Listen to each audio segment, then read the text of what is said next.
నమస్తే, welcome to I dream. నేను మీ వరలక్ష్మి. ప్రముఖ వేదిక వాస్తు కన్సల్టెంట్ గోనుగుంట్ల వీరాంజనేయులు గారు మనతో పాటు ఉన్నారు. నమస్తే అండి గురుగారు. నమస్కారం అండి. ఎలా ఉన్నారు? చాలా బాగున్నాను. మీరెలా ఉన్నారు? చాలా బాగున్నాను గురుగారు. ఇప్పటివరకు మీరు వాస్తుకు సంబంధించి వేదిక వాస్తు స్పెషల్‌గా చాలా విషయాలు కూడా మీరు మాకు చెప్పినటువంటి సిట్యుయేషన్ చూసినాము. కానీ ఇవాళ అండర్ గ్రౌండ్‌లో మనం ఒక ఇండిపెండెంట్ హోమ్ కట్టుకున్నప్పుడు అండర్ గ్రౌండ్‌లో ట్యాంక్ ఉండకూడదు అని అంటారు. అంటే అది ఎక్కడెక్కడ ఉండాలి వాస్తు ప్రకారంగా? నార్త్, ఈస్ట్, వెస్ట్, సౌత్ పరంగా ఏ దిక్కులో ఉండాలి? అలాగే పిట్ ట్యాంక్ కానియండి అండ్ మన ట్యాంక్, వాటర్ ట్యాంక్ కానియండి, ఏ దిక్కులో ఉంటే బావుంటుంది? ఇది చాలా చక్కని క్వెషన్ అండి. ఎందుకంటే చాలా మంది ఇళ్లలో హ్మ్. ముఖ్యంగా అది మధ్య తరగతి అనని, లేదంటే కుబేర్ ఇల్లు అయినా గాని, అది విల్లా అవని, లేదా చిన్న 100 గజాలు కట్టిన బొమ్మరి ఇల్లు అయినా గాని, హ్మ్. ప్రతి ఒక్కరికి కామన్ క్వెషన్ అండి. ఎందుకంటే మనకి పిట్ సంప్ కావాలి, అంటే సెప్టిక్ ట్యాంక్ కావాలి. యాజ్ వెల్ యాజ్ మనకి వాటర్, అంటే మనకి ఏ నగరంలో అయినా గాని, ఏ ఊర్లో అయినా గాని వాటర్ సోర్స్ అనేది మనకి త్రూ నల్లధార వస్తుంది. మనం ఎక్కడ స్టోర్ చేయాలి కాబట్టి ఖచ్చితంగా మనకి వాటర్ సంప్ అని పెట్టుకోవాలి. హ్మ్. ఈ 2 కూడా ఏందంటే భూమిలో తోవేయి. భూమి హ్మ్. పైన ఉండేవి కాదు. వాటర్ ట్యాంక్ అంటే మనం నైరుతిలో పెట్టేస్తాము. సౌత్ వెస్ట్ కార్నర్‌లో నైరుతి అంటారు. నైరుతిలో పైన వాటర్ ట్యాంక్ ఏస్తాం. దాంతో అయిపోతుంది. బట్ ఎస్పెషల్లీ వాటర్ సంప్ కాడ చాలా మంది క్వెషన్స్ ఉన్నాయండి. ఎందుకంటే నాకు వచ్చే కాల్స్‌లో చాలా మటికి గురువుగారు మా ఇంట్లో వాటర్ సంప్ అక్కడ ఉంది. ఇక్కడ ఈడ పెట్టుకోవచ్చు అని అడుగుతూనే ఉంటారన్నమాట కంటిన్యూయస్‌గా. సో, ఇవాళ మన దీనిలో దాని గురించి క్లారిఫై చేసుకుందాం. అసలు ఏ ఇంటికి ఏ దిక్కులో పెడితే అసలు మనకి ఎట్లాంటి అనుకూల పరిస్థితులొస్తాయి? అనుకూల పరిస్థితులా? ప్రతికూల పరిస్థితులా అని తెలుసుకుందాం. హ్మ్. అసలు ఫస్ట్ ఆఫ్ ఆల్ వాటర్ సంప్‌లో మనకి 2 ఒకటి క్లీన్ వాటర్. ఇప్పుడు మళ్ళీ కొన్ని మనకి ఇప్పుడు ఎస్పెషల్ మోడర్న్‌గా మనకి అపార్ట్మెంట్ సిస్టమ్ వచ్చేసరికి ఏందంటే ఈవెన్ ఇండిపెండెంట్ హౌస్ కూడా కొన్ని గజాలు దాటిన తర్వాత ఏందంటే మనకి రెయిన్ వాటర్ రీచార్జ్ అనేది చెప్పేసి మ్యాండేటరీ చేశారు గవర్నమెంట్ అనేది. సో, అవును. అది గుడ్ థింగ్ యాక్చువల్‌గా. సో, అసలు మనకి ఎక్కడ ఏ ప్లేస్‌లో ఉండాలని చెప్పి తెలుసుకుందాం. ఫస్ట్ ఏందంటే మనకి వాటర్ సంప్. వాటర్ సంప్‌లో దేనికి వాడతాం? Clean water. మనకి బోర్‌వెల్ నుంచి తీసుకున్న వాటర్ దాంట్లో స్టోర్ చేసుకుంటాం. లేదంటే త్రూ గవర్నమెంట్ వచ్చే కనెక్షన్ ద్వారా కార్పొరేషన్ వాటర్ స్టోర్ చేసుకుంటాం. ఇదొకటి. నెక్స్ట్ ఏందంటే బోర్‌వెల్ కానీ, మనకి బావి గాని, బోర్‌వెల్ గాని ఇవన్నీ మనకి ఉంటాయి. ఇది కాకుండా రీచార్జ్ పెట్టి ఇప్పుడే మనం మాట్లాడుకున్నట్టు వర్షం వాటర్ వచ్చినప్పుడు దాన్ని బై డిఫాల్ట్ రీచార్జ్ అంటే బోర్‌వెల్ రీచార్జ్ చేసుకున్నాము. లేకపోతే హ్మ్. గ్రౌండ్ వాటర్ రీచార్జ్ కూడా వాడతాం అనమాట. ఇవి ఎక్కడుండాలి. నెక్స్ట్ సెప్టిక్ ట్యాంకు, లేతే సీవేజ్ ప్లాంటు, లేదంటే సోక్ పిట్. ఇవన్నీ కూడా అంటే డ్రైనేజ్ వాటర్, అంటే బయటకు వచ్చిన వాటర్ అంటే ఫస్ట్ మనం మాట్లాడిన 3 ఏందంటే ఫ్రెష్ వాటర్. ఇదేమో డర్టీ వాటర్ అనమాట. హ్మ్. ఈ వాటర్ ఎక్కడుండాలి. ఇది కాకుండా ఇందాక మనం మాట్లాడుకున్న ఓవర్ హెడ్ ట్యాంక్ ఎక్కడుండాలి. ఈ 4 అనేది వాటర్ బాడీస్. మన ఇంట్లో హోల్ బాడీలో ఈ 3 ఉంటాయి యాక్చువల్‌గా. 4 యాక్చువల్ చెప్పాలంటే. ఒకటేంది అండర్‌గ్రౌండ్ క్లీన్ వాటరు. తర్వాత వచ్చేసరికేమో బోర్‌వెల్లు, బావి. ఆ తర్వాత రీచార్జ్ పెట్టు. ఆ తర్వాత సరికేమో septic tank, sewage plant, next వచ్చేసరికి సోక్ పిట్ ఇవన్నీ కూడా. అది కాకుండా ఫోర్త్ ఏందంటే overhead tank. So, overhead tank గురించి మనం తర్వాత మాట్లాడుకుందాం. ఇంతకుముందు వీడియోలో చాలా సార్లు కవర్ చేసాము. బట్ నెట్ షెల్ ఏందంటే ఓవర్ హెడ్ ట్యాంక్ అనేది సౌత్ వెస్ట్ కార్నర్‌లో ఉండాలి మనకి. ఓకే. అంటే నైరుతి కార్నర్‌లో మనకి నైరుతి మూలలో ఓవర్ హెడ్ ట్యాంక్ ఉండాలి. ఆ తర్వాత మనకిప్పుడు క్లీన్ వాటర్‌కొసరికి ఏందంటే మనకి సంపు ఎక్కడ పెట్టాలని చాలా మంది క్వెషన్స్ ఉన్నాయి. ముందల ఏంటంటే వాస్తులు ఏం చెప్పారంటే, వేదాలు ఏం చెప్పారంటే, ఈశాన్యంకొసరికి అధిపతి శివుడనమాట. శివుడి ఓకే. నెత్తి మీద గంగాదేవి ఉంటుంది. సో, మనకి ప్రతి ఒక్కరికి తెలిసింది. మనకేం ఎక్స్‌పర్ట్ అవ్వక్కర్లేదు. ఈశాన్యం వచ్చేసరికి శివుడి స్థానం. శివుడి నెత్తి మీద గంగాదేవి ఉంటుంది. గంగాదేవి అంటే బై డిఫాల్ట్ వాటర్. సో, అందుకని ఈశాన్యంలో నీళ్లుండాలి. అది బోర్‌వెల్ గాని, లేదా బోర్‌వెల్ లేని పక్షన్స్‌లో మనకి సంప్ గాని పెట్టుకోవచ్చు. వాటర్ సంప్ అనేది. ఇది జస్ట్ థంబ్ రూల్ అనమాట. ఒక థంబ్ రూల్. హ్మ్. ఆ తర్వాత ఏందంటే దీనివల్ల వచ్చే కష్టాలు, నష్టాలు తెలుసుకుందాం. అసలు ఈశాన్యంలో మనకి బోర్‌వెల్ గాని, లేదంటే అండర్‌గ్రౌండ్ వాటర్ గాని, సంప్ గాని ఉంటే ఎటువంటి కష్టాలు రావచ్చు. లేదా ఎటువంటి మంచి ఫలితాలు జరగవచ్చని తెలుసుకుందాం.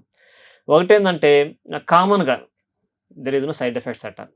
ఓకే. నెగెటివ్ ఎఫెక్ట్స్ అనేది లేవు. అంటిల్ అన్లెస్ మనం రాంగ్ ప్లేస్‌లో వేస్తే తప్ప, ఎగ్జాక్ట్ యాస్ పర్ నార్మ్స్ ప్రకారం పెట్టి వేస్తే, ఈశాన్యంలో బోర్‌వెల్ గాని, గ్రౌండ్ వాటర్ గాని, సంప్ వాటర్ గాని ఇవన్నీ పెట్టడం వల్ల ఎటువంటి ప్రతికూల పరిస్థితులు లేవు. అనుకూలంగా ఏముంటాయంటే యాక్చువల్ రైట్ ప్లేస్‌లో పెడితే ఫస్ట్ ఏందంటే ఫైనాన్షియల్‌గా చాలా గెయిన్ ఉంటదన్నమాట వాళ్ళకి. అంటే లక్ష్మీదేవి తాండవిస్తుందన్నమాట వాళ్ళ ఇంట్లో. ఓకే. ధారాళంగా వస్తారన్నమాట లక్ష్మీదేవి. ఆ తర్వాత హెల్త్‌కొసరికి చాలా ఆరోగ్యంగా వాళ్ళ ఇంట్లో ఉన్న ఎవరైతే రైట్ ప్లేస్‌లో ఈశాన్య భాగంలో వాటర్ బాడీస్ పెట్టుకున్నారో, వాళ్ళకి హెల్త్ కండిషన్ వాళ్ళ ఇంట్లో ప్రతి ఒక్కళ్ళు చాలా ఆరోగ్యంగా ఉంటారనమాట. అంత తొందరగా అనారోగ్యాలు రావు. దరిచేరవు వాళ్ళ దగ్గరికి. హ్మ్. ఆ చిన్న చిన్నవి కూడా. చాలామంది మన స్కూల్‌లో పిల్లలు చూస్తా ఉంటాం. ఒకే క్లాస్‌లో 30 మంది స్టూడెంట్స్ ఉంటే ఒక్కొక్కళ్ళు ఒక రకంగా హెల్తీగా ఉంటారు, అన్‌హెల్తీగా ఉంటారు. కొంతమంది ఎట్లా ఉంటారు. బట్ ఎవరైతే ఇట్లాంటి మెయిన్ ప్రాపర్‌గా చూసుకొని ఇంట్లో ఈశాన్య భాగంలో కరెక్ట్ ప్లేస్‌లో వాటర్ బాడీస్ సంప్ కావచ్చు, ఏదైనా కావచ్చు ఉంటే వాళ్ళ పిల్లలు ఏంటంటే చాలా హెల్తీగా ఉంటారు ఆటోమేటిక్గా. ఎందుకంటే న్యాచురల్ని అలా తీసుకెళ్ళింది అనమాట బాడీకి. అంటే మనకి ఏంటంటే మన వాస్తు అనేది వేదాలు ఏం చెప్పడిందంటే కాస్మిక్స్ అనమాట. మనం మోడర్న్ సైన్స్లో చెప్పుకుంటే ఇది ఆర్గనైజ్డ్ ఎన్విరాన్మెంట్ అనమాట. ఓకే. అంటే మనం ఉన్న ఎన్విరాన్మెంట్ని ఆర్గనైజ్డ్గా అరేంజ్ చేసుకోవటమే పెట్టుకోవటమే వాస్తు సింపుల్ అనమాట. పాజిటివ్ ఎనర్జీని ఇస్తుంది. పాజిటివ్ ఎనర్జీ ఇస్తానమాట. సో మనకేందంటే ఈశాన్య వైపు వాటర్ బాడీస్ ఎందుకు ఉండాలంటే మనకి మోస్ట్ ఆఫ్ ద రివర్స్ మన ఇండియాలో ఏ నదిని చూసుకోనికి బంగాళాఖాతంలోనే కలుస్తాయి అనమాట. సో అందువల్ల మనకి బై స్లోప్ అనేది మనకి బంగాళాఖాతం వైపే ఉంటుంది. అందుకని మీరు అక్రాస్ ఇండియా ఎక్కడ పోయినా కానీ ఏ వాటర్ బాడీస్ అయినా కానీ మనకి ఈశాన్య భాగం ఉంటుంది అనమాట. భౌగోళికంగా చూసుకున్నా కానీ మనకు అనుకోని ఈశాన్యం అనమాట. అది సైంటిఫిక్గా. బట్ ఇది చాలా ముందలే ఎప్పుడో వేదాల్లో చెప్పాడు. 2000 సంవత్సరాల ముందలే చెప్పారు వేదాల్లో ఈశాన్య భాగంలో వాటర్ బాడీస్ ఉండాలి, నీటి స్థానం అని చెప్పారనమాట. సో అంత అడ్వాన్స్డ్ అనమాట. అంటే నాకు ఒక డౌట్ వస్తుంది ఇప్పుడు. అంటే కొంతమంది ఇల్లు కూడా తూర్పు వైపున కానీ దక్షిణం వైపు కానివ్వండి ఇట్లా ఉంటాయి కదా వాళ్ళ ఇల్లు కూడా, వాళ్ళకి ఏ రకంగా ఇది బెనిఫిట్ అవుతుంది అంటారు? మంచి క్వశ్చన్. సపోజ్ మనం ఇప్పుడు తూర్పు వైపు ఉంటే ఈశాన్యం అంటే ముందు రోడ్డు వైపు ఉంటుంది కదా గురువు గారు, మనం అక్కడ ఈజీగా పెట్టుకోవచ్చు. మరి దక్షిణం అయితే దానికి ఆపోజిట్ రివర్స్ ఉంటుంది. లేదు వెస్ట్ అనుకోండి ఎగ్జాక్ట్ బ్యాక్ సైడ్ ఉంటుంది. అప్పుడు ఎలా చేయాలంటారు? అప్పుడు కూడా ఈశాన్య భాగంలోనే వాటర్ బాడీ పెట్టుకోవాలి. ఓకే. సో అంటే మన ఇంటికి వెనక పక్కన ఉంటుంది అనమాట. మనం ఏదైతే నల్ల కనెక్షన్ ఇచ్చుకుంటే పంపు కార్పొరేషన్ వాటర్ కనెక్షన్, అది డైరెక్ట్ గా మనకి ఇంటి వెనకాల ఉన్న సంపులోనే వాటర్ పడుతుంది అనమాట. ఓకే. సో అది ఈశాన్య భాగంలోనే వాటర్. అది అంటే అక్కడ ఉంటే మంచిది అనమాట. వేరే ప్లేస్ లో ఉండకూడదు అంటే కాదు, ఉండొచ్చు. బట్ ప్రథమ స్థానం అది నంబర్ 1 ర్యాంక్ దానికి అనమాట. సో నెంబర్ 2 నెంబర్ 3 నెక్స్ట్ మాట్లాడుకుందాం. ఆ తర్వాత ఇక్కడ ఈశాన్యంలో ఏ భాగాల్లో మనం చెప్పుకుంటే ఫస్ట్ నార్త్ ఈస్ట్ కార్నర్. అదొకటి. నెక్స్ట్ ఎందుకంటే ఓన్లీ నార్త్ భాగంలో ఇప్పుడు మీరు తూర్పు వైపు ఇల్లు ఉందండి, ఉత్తరం వైపు వాకిలు ఉంది, మాకు ఉత్తరం ఫేస్ రోడ్ ఇల్లు, మరి మాకు ఎట్లా పెట్టుకోవాలనేది ఇది ఒక నెక్స్ట్. ఆ తర్వాత ఈస్ట్ ఓన్లీ ఎగ్జాక్ట్ ఈస్ట్ ఉంది ఎగ్జాక్ట్గా. సో మనకేంటంటే ఉత్తరం, మరి తర్వాత తూర్పు, తర్వాత ఉత్తర తూర్పు అంటే ఈశాన్య కోణం, ఈ 3 భాగాలు ఎక్కడ పెట్టుకుంటే అనుకూలిస్తుంది. ఫస్ట్ ఏంటంటే బెస్ట్ ఏంటంటే ఈశాన్యం. ఈశాన్యంలో పెట్టుకుంటే హైయెస్ట్ ప్రిఫర్డ్ ఉన్న వైదిక వాస్తుగా నవ్వితే మీరు ఎక్కడైనా బోర్వెల్ కానీ లేకపోతే వాటర్ సంప్ కానీ అని పెట్టుకోవాలనుకుంటే బెస్ట్ ప్లేస్ అంటే ఈశాన్యం. ఆ తర్వాత నెక్స్ట్ బెస్ట్ నార్త్ సైడ్ అనమాట. నార్త్ సైడ్ ఎందుకంటే నార్త్ సైడ్ మనకి కుబేరుడు స్థానం అనమాట. కుబేరుడికి ఏంటంటే మనకి వాటర్ ఫ్లో ఇవన్నీ వాటర్ బాడీస్, లక్ష్మీదేవి స్థానం తూర్పు అనమాట. సో తూర్పు కానీ నార్త్ కానీ వచ్చేసరికి లక్ష్మీదేవి మరియు కుబేరుడి స్థానాలు అనమాట. సో లక్ష్మీదేవి ఎక్కడ ఉంటుంది? తామర పూలో ఉంటుంది. తామర పువ్వు ఎక్కడ ఉంటుంది? నీళ్ళల్లో ఉంటుంది. సో ఇది అన్ని ఒకదాని ఒకటి ఎలైన్ అనమాట. ఇవన్నీ మనం కొత్తగా చెప్పగల ఎలైన్ అనమాట. మన ఇంట్లో లక్ష్మీదేవి ఫోటో చూస్తే ఎక్కడ ఉంటుంది? మనకి తామర పూలోనే ఉన్నట్టు ఉంటుంది. కమల పువ్వు ఏదో అంటారు, సో ఆ పువ్వులో ఉంటుంది. అది ఎక్కడ ఉంటుంది? బై డిఫాల్ట్ వాటర్లో ఉంటుంది. లక్ష్మీదేవి ఉద్భవించింది కూడా సముద్రం నుంచి ఉద్భవించింది. ఇన్ని కారణాలు ఉన్నాయన్నమాట. అంటే మనం ఆ భాగంలో ఏదైతే ఈశాన్యం నార్త్ ఈస్ట్ భాగంలో ఎప్పుడు తీసుకుంటే వాటర్ ఎక్కడైతే మనం వాటర్ సంపు కని పెట్టుకుంటే మనకి లక్ష్మీదేవి అలా వచ్చేస్తుంది అనమాట. అక్కడ కూడా మళ్ళీ క్వశ్చన్ ఉంది, మరి తూర్పు ఫేస్ ఇల్లు కదండి, మరి మనకు ఒకవైపు ఈశాన్యం వస్తుంది, ఇంకోవైపు ఆగ్నేయం వస్తుంది కదా, ఎలా అంటే ఆగ్నేయంలో 2 భాగాలు వదులుకొని తత్మ భాగంలో పెట్టుకోవచ్చు. ఓకే. సో అది ఏంది, ఇక్కడ మనకు టోటల్గా తూర్పు వాకిలైతే ఈ భాగంలో ఈశాన్య వైపు వాటర్ సంప్ పెట్టుకొని ఆగ్నేయం వైపు సెప్టిక్ ట్యాంక్ పెట్టుకోవాలన్నమాట. సెప్టిక్ ట్యాంక్ కూడా 2 భాగాలు వదులుకోవాలి. బట్ వేరేజ్ మనకి ఇటువైపు వచ్చి ఈశాన్యం వచ్చేసరికి నార్త్ ఈస్ట్లో మనం సంపు పెట్టుకోవచ్చు అనమాట. ఇట్లాగా పెట్టుకుంటే వాళ్ళకి చాలా అనుకూలతలు అనమాట. ఆరోగ్యం ప్రకారం, ధనలక్ష్మి ప్రకారం ఏదైనా కానీ అన్ని కలిసి వస్తుంది అనమాట తూర్పు వైపు వాకిలికి. అంటే నాకు ఇంకో డౌట్ ఉంది గురుగారు, చాలా మంది కూడా ఇంటి ముందు సంపు ఉంటుంది కొంతమందికి, అది మంచిదా చెడుదా అనేది చాలా మంది ఒక క్వశ్చన్. ఒకవేళ వాళ్ళకు ఉంటే వాళ్ళకి ఏమైనా పరిహారం మీరు ఏమైనా చెప్పగలరా? ఖచ్చితంగా అండి. ఎందుకంటే ఇంటి ముందర అసలు ఎందుకు ఉండకూడదు అనేది మనం సైంటిఫిక్గా ఆలోచిద్దామండి. ఇప్పుడు సంప అనేది 5 అడుగులు 6 అడుగులు లోతు ఉంటుంది. దాని మీద ఒక ప్లేట్ లాగా వేస్తాం అనమాట. అది ఇంకోసారి టైం తుప్పు పట్టిపోయి వీక్గా ఉంటుంది. మన పిల్లల్లో పెద్దవాళ్ళు దాటి తగ్గకపోతే దాంట్లో పడిపోవచ్చు. ఇప్పుడంటే కాంక్రీట్ స్ట్రక్చర్ వచ్చింది, మనకి పైన వేస్తున్నాం. బట్ ఒక 50 years బ్యాక్ 40 years బ్యాక్ ఈ సంపు మీద కాంక్రీట్ స్ట్రక్చర్ లేవు. బాయిల మీద కూడా ఈ మూతలు ఐరన్ డ్రమ్స్ ఉండేవి కాదనమాట. నార్మల్గా వేసేవాళ్ళు. చెక్క వేసేవాళ్ళు, లేదంటే పోయిన కట్టలు పెట్టేసి కట్టల మీద అలా కప్పేసేవాళ్ళు అనమాట. ఇప్పుడంటే వచ్చింది కాబట్టి, బట్ వాస్తు వచ్చింది ఎప్పుడు లాంగ్ ఏగో వచ్చింది అనమాట. సో అదే ప్రిన్సిపల్స్ ఇంకా కంటిన్యూ అవుతున్నాయి. ఇంటి ముందర గుంతలాగా ఉంటే దాంట్లో పడిపోతారేమో అని భయం అనమాట. ఇది సైంటిఫిక్ గా డిజైన్ చేయబడింది. సో సైన్స్ ప్రకారం చూసుకుంటే. బట్ వేరేస్ మనం ట్రెడిషనల్ గా చూసుకుంటే అక్కడ సంపు కానీ ఏమైనా ఉంటే, ఎవరికైనా ఏదైనా ఉంటే కొన్ని టూల్స్ ఉన్నాయి, అది ఒకసారి చూసి ఎన్ని డిగ్రీల్లో ఉంది వాళ్ళది, ఆ ఇంటి మొత్తానికి ఎన్ని డిగ్రీల్లో ఉంది, ఏ భాగంలో ఉంది కరెక్ట్‌గా చూసి గాని మనం చెప్పగలం అనమాట. హ్మ్. పూర్తిగా డోర్‌కి కంప్లీట్‌గా ఎగ్జాక్ట్ అపోజిట్ ఒక ఉంటుంది. కొంచెం లెఫ్ట్‌కో, రైట్‌కో ఉంటే ఎట్లా? ఎంతవరకు కవరేజ్ అయింది? ఇవన్నీ చూస్తే గాని చెప్పగలం అనమాట. అట్‌లీస్ట్ వాళ్ళు ఒక వీడియో కాల్‌లోనో లేపోతే ఒక చిన్న వీడియో గాని పంపించేస్తే అట్‌లీస్ట్ మనకు ఒక ఐడియా వస్తుందనమాట. సో, దాన్ని ఓకే. బట్టి మనం వాళ్ళని గైడ్ చేయొచ్చు. ఇక్కడ అసలు ఎందుకు చేయకూడదు? ఎందుకు కన్సర్న్స్ అసలు ఎందుకు ఉండాలనేది ఫస్ట్ ఏందంటే అబ్స్టాకిల్స్ అనమాట. అంటే మనకి ఆటంకాలు కలుగుతా ఉంటాయి అవకాశాలకి. ఇంటి ముందర వాటర్ ట్యాంక్ సంప్ గాని ఇట్లా ఉండడం ఉంటాయి. వల్ల. ఉండడం అంటే. ఓకే. తర్వాత ఏంటంటే చాలా ప్రాస్పెరిటీ అంటే మనకి శుభాలనేవి జరుగుతా ఉంటాయి గదా! అవన్నిటి కూడా ఏంటంటే చాలా కష్టాలు పడతా వస్తాయన్నమాట. శుభ సూచనలు శుభాలన్నీ గూడా. ఆ తర్వాత అంటే మనకి ఇంట్లోకి ఇన్‌ఫ్లో ఏమేమి వస్తాయి మనకి శక్తి వస్తుంది. తర్వాత లక్ష్మి వస్తుంది. ఆ తర్వాత ఆరోగ్యం, భోగం, భాగ్యాలు ఇవన్నీ మన ఇంట్లోకి రావాల్సిందే. మన ఇంట్లో క్రియేట్ అవ్వవు ఇవన్నీ గూడా. అవన్నిటిని ఏందంటే ఆపేస్తా ఉంటుందనమాట. ఎందుకంటే మనకు గడపకి ముందు దాని ముందల వాటర్ బాడీ సంప్ ఉంటది వాటర్ సంపు. ఈ మధ్యలో ఏందో బ్రేక్ కట్ అయిపోయిందనమాట. అంటే వచ్చే దారి కట్ అయిపోతుంది. హ్మ్. ఎప్పుడైతే వాటర్ ఫ్లో గాని, ఏదో గాని మధ్యలో పోతుందంటే మనకు కట్ అవుతుందనమాట దానర్థం. సో, హుహు. ఎనర్జీ అనేది డ్రాప్ అవుతుందనమాట.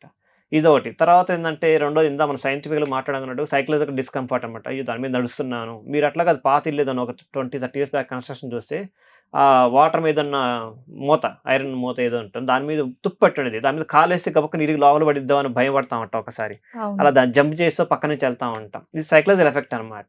ఓకే. It's practical. తర్వాత ఏందంటే ఆ పద్దాకలు దాని మీద టప్ టప్ సౌండ్ కాలేస్తా ఉంటే సౌండ్ వస్తా ఉంది దాని మీద. ఇది కూడా డిస్టర్బెన్స్ అనమాట. హ్మ్. సో, ఇన్ని రకాల అంటే అలా రాకూడదా? రావటం అంటే మన ఇంట్లోకి ఎవరు మీరు కాలింగ్ బిల్ కొట్టక ముందర ఇంట్లో తెలిసిపోయేది ఎవరో వస్తున్నారు ఇంట్లోకి అని హ్మ్. చెప్పేసి. సో, ఇది సింపుల్ అనమాట. ఇవన్నీ ఏందంటే మనమే 3 సార్లు నడిచామనుకోండి మనకి టప్ టప్ సౌండ్ ఇస్తాం. డిస్టర్బెన్స్ అనమాట. ఇవన్నీ వస్తాయి. బట్ ఇన్ జనరల్‌గా ఏందండి మెయిన్ ఎంట్రన్స్‌కి వస్తారంటే పాత్‌కి ఇదంతా యాక్సెస్‌లో ఉంది. మెయిన్ డోర్‌కి ఎన్ని యాక్సెస్‌లో ఎన్ని డిగ్రీస్ తిరిగుంది అనేది మనం చూసుకోవాలనమాట. అది వాటర్ పిట్ గాని లేదంటే ఏదైనా గాని అంటే ఎంత దాన్ని బట్టి లెవెల్స్ ఎలా ఉంటుంది క్రిటికల్ అని మనం చెప్పగలం అనమాట. ఇది చాలా మందికి వచ్చే డౌట్. ఇంటి హ్మ్. ముందల వాటర్ సంప్ ఉంటే మాకు దోషాలు ఇవన్నీ చెప్పాను. ఇన్ని దోషాలుంటాయి. చాలామంది ఇంకా ఈ మధ్య కాలంలో కొంతమంది అసలు చూడని ప్రయత్నిస్తుందంటే బ్రహ్మస్థానంలో కూడా కడుతున్నారనమాట కింద వాటర్ బాడీ. సో, అంటే మెయిన్ ఎంట్రన్స్‌లో కూడా కడుతున్నారు. మెయిన్ కడుతున్నారు. ఎంటర్ అవ్వగానే కూడా కడుతున్నారు. అక్కడి నుంచి లోపలికి ఇంటి మొత్తం పోతుందనమాట. చాలా హ్మ్. వరకు పెద్ద మాకు వాటర్ షార్టేజ్ ఉంటుంది. మేము స్టోర్ చేసుకుంటాం అని చెప్పేసి మధ్యలో గూడా పెట్టుకున్నారన్నమాట. ఇంటి మధ్యలో గూడా. అంటే బ్రహ్మస్థానంలో గూడా వాటర్ వచ్చే అంత పెద్ద సంప్ కడుతున్నారు. హ్మ్. బ్రహ్మస్థానంలో అసలు ఏమి ఉండకూడదు. చాలా ఎంప్టీగా ఉండాలి. ఓకే. అది చాలా మంది తెలియక చేస్తున్న మిస్టేక్ అనమాట. వాళ్ళకేందంటే మాకు పెద్ద సంప్ కావాలి కాబట్టి వాటర్ ఎక్కువ పడతాయి కొన్ని వేల లీటర్లు అని ఆ యాంగిల్ ఆలోచిస్తారు కానీ బ్రహ్మస్థానంలో పైన గాని, కింద గాని ఏమి ఉండకూడదనమాట. ఓకే. ఇది వేదిక వాస్తులు చెప్పబడిన ముఖ్యమైన నిర్ణయం అనమాట అది. ఒక హ్మ్. ప్రిన్సిపల్. తర్వాత అసలెక్కడ పెట్టకూడదు. సంప్ గాని, లేదంటే సెప్టిక్ ట్యాంక్ గాని ఎక్కడ పెట్టకూడదు. ఇదేందంటే ఫస్ట్ ఏందంటే సౌత్ వెస్ట్ కార్నర్ అంటారు. అంటే నైరుతిలో. హ్మ్. నైరుతిలో అనేది పైనుండొచ్చు బరువనేది. కింద ఏదైతే గ్రౌండ్ మీద ఉందో గ్రౌండ్ పైన చాలా భారం ఉండాలి. గ్రౌండ్ కింద గుంతని ఉండకూడదు. ఓకే. ఇప్పుడు మనం మన నైరుతిలో వాటర్ సంప్ కట్టాలంటే గుంత తవ్వాలి కదా! అంటే షాలో. అవును. ఆ తర్వాత లేదు మనకి సెప్టిక్ ట్యాంక్ అంటే అది కూడా షాలోనే. ఎందుకంటే చాలా ఎంప్టీ స్పేస్ ఉంటుంది. సో, ఎంప్టీ స్పేస్ ఉండకూడదనమాట. చాలా బరువైన స్థానం ఉండాలి. ఇన్‌కేస్ ఇక్కడ కడితే ఏమవుతుందంటే వాళ్ళ ఇంట్లో ఖచ్చితంగా ధనలక్ష్మి అనేది అసలుండదు. హ్మ్. ఒకళ్ళున్నా గాని చాలా అంటే హెవీ ఎక్స్‌పెండిచర్ అవుతా ఉంటాయన్నమాట. దానికి పరిహారం ఏంటి గురుగారు? దానికి పరిహారం ఏం లేదండి. వాళ్ళు అక్కడి నుంచి మార్చాల్సింది దాన్ని. మార్చాల్సిందే. ఖచ్చితంగా మార్చాల్సింది. ఎందుకంటే ధనలక్ష్మి ఎంతొచ్చినా గాని వాళ్ళకి చేతిలో డబ్బు నిలవలేదంటే ఏం ఉపయోగం వాళ్ళకి చెప్పండి? ఆయన నెలకి 5,00,000 సంపాదించని, 1,00,00,000 సంపాదించని, లేదా 50 సంపాదించని. వాళ్ళ ఇంట్లో నిలవదు డబ్బు. హ్మ్. అసలు రాదు ముందల ఇంట్లోకే రాదు. ఎందుకంటే అంత బలహీన స్థానం అనమాట. వాటర్ సంప్‌కి గాని, సెప్టిక్ ట్యాంక్ అని ఆ ప్లేస్ అనమాట. సో, ఇది చాలా మంది మన ప్రేక్షకులు ఎవరైతే చూస్తున్నారో ఖచ్చితంగా గమనించండి. నైరుతి మూలలో కింద అనేది గుంత లేతే సెప్టిక్ ట్యాంకు లేతే ఈ టైప్ ఉండకూడదు. పైన పెట్టుకోండి వాటర్ ట్యాంకు. ఏమి ఇబ్బంది లేదు. నైరుతి మూల బాత్రూమ్ కూడా ఉండకూడదు. మనం ఇంతకుముందు చాలా సార్లు మాట్లాడుకున్న దానికి సంబంధించి టాయిలెట్స్, బాత్రూమ్ కూడా ఉండకూడదనమాట నైరుతి మూలలో. ఓకే. తర్వాత ఆగ్నేయ మూలలో చాలా మంది మా సౌత్ ఫేసింగ్ ఇల్లు అంటే మరి మాది ఆగ్నేయ మూల వస్తుంది. మరి మేము ఎక్కడ కట్టుకోవాలి చాలా మంది అడుగుతారన్నమాట. చాలా మందికి అందుకని మనకి దక్షిణముఖం ఇల్లుకొస్తారు కింద చాలా మంది వెనకడుగేస్తారు. కొంచెం హ్మ్. తక్కువ రేట్ ఉండిద్దనమాట. కారణం ఏంటంటే దక్షిణముఖం ఇల్లు కిందంటే అన్నీ కూడా అంటే డిజైన్ చేసేటప్పుడు చాలా కష్టంగా డిజైన్ చేయాల్సొస్తుంది. ఎందుకంటే ఈశాన్యం ఎక్కడో వెనక పక్కన ఉంటుంది. ఆ తర్వాత ఆగ్నేయం ముందలకొస్తుంది. మనం వంటగది నుంచి ఎంటర్ అవ్వాల్సొస్తుంది. చాలా చాలా రకరకాల కారణాలుంటాయన్నమాట. అందుకని దక్షిణముఖం ఏందంటే స్ట్రక్చరల్లీ యాస్ వెల్ యాస్ ఆర్కిటెక్చరల్లీ అంత అనుకూలం కాదనమాట. ఓకే. బట్ మీరు ప్రాపర్‌గా డిజైన్ చేసుకొని మంచి వాస్తు కన్సల్టెంట్ హెల్ప్ తీసుకొని మీరు డిజైన్ చేసుకోగలిగితే దానికంత అనుకూలించేది ఏముండదనమాట. ఎందుకంటే దక్షిణ ముఖం ఇల్లు అసలు యముడి స్థానం అనమాట. యముడు దేనికి ముఖ్యం అండి? ఆయన డిసిప్లిన్, హైలీ డిసిప్లిన్. ఆ ఇంట్లో ఉన్నవారు కూడా అంత డిసిప్లిన్, అంత చక్కగా ఉంటారు. పలానా పిల్లలు చాలా మంచోళ్ళురా అంటారు. చాలా క్రమశిక్షణ అంటారు. అవన్నీ ఏందంటే ఆ స్థానబలం అనమాట అది. అంటే గురువుగారు ఇప్పుడు మనం ఇండిపెండెంట్ ఇప్పటివరకు మీరు వాటర్ ట్యాంక్ కోసం చెప్పారు కదా! హ్మ్. మామూలుగా ఫ్రిడ్జ్ కూడా వాటరే అని అంటారు చాలామంది కూడా. హ్మ్. అంటే అది ఏ దిక్కులో పెడితే మంచిది? ఇప్పుడు ఇక్కడ దేవుడి గది ఉంది. ఇక్కడ ఎగ్జాక్ట్ ఆపోజిట్‌లో ఇట్లా ఫ్రిడ్జ్ పెట్టుకుంటే మంచిది కాదు అని కొంతమంది అంటూ ఉంటారు. హ్మ్. అది కరెక్టేనా? ఫ్రిడ్జ్ అనేది అది వాటర్ గాదు, అట్లా అని కరెంట్ గాదు. అంటే ఓకే. అగ్ని గాదు, దాంట్లో కరెంట్ ఎక్కువ కావాలి దానికి యాక్చువల్‌గా ఫ్రిడ్జ్‌కి. హ్మ్. కరెంట్ ఇస్తేనే మీరు సప్లై ఇస్తేనే వాటర్ కూల్ అవుతుంది, అన్నీ అవుతుందనమాట. అంటే చల్లదనం వస్తుందనమాట. సో, హ్మ్. అది మెయిన్ ఏందంటే source of energy. Source what of energy, energy. Current energy అనమాట. అంటే అది అగ్ని తత్వంతో కూడింది. అది వాటర్ తత్వం కాదనమాట. నీటి తత్వం కాదు. అగ్ని తత్వం. సో, అగ్ని తత్వంతో కూడింది కాబట్టి అది సాధారణంగా ఏందంటే నైరుతి మూలలో పెడతారనమాట. ఓకే. వాయువు నుంచి నార్త్ సైడ్ పెడతామనమాట. నైరుతి కాదు.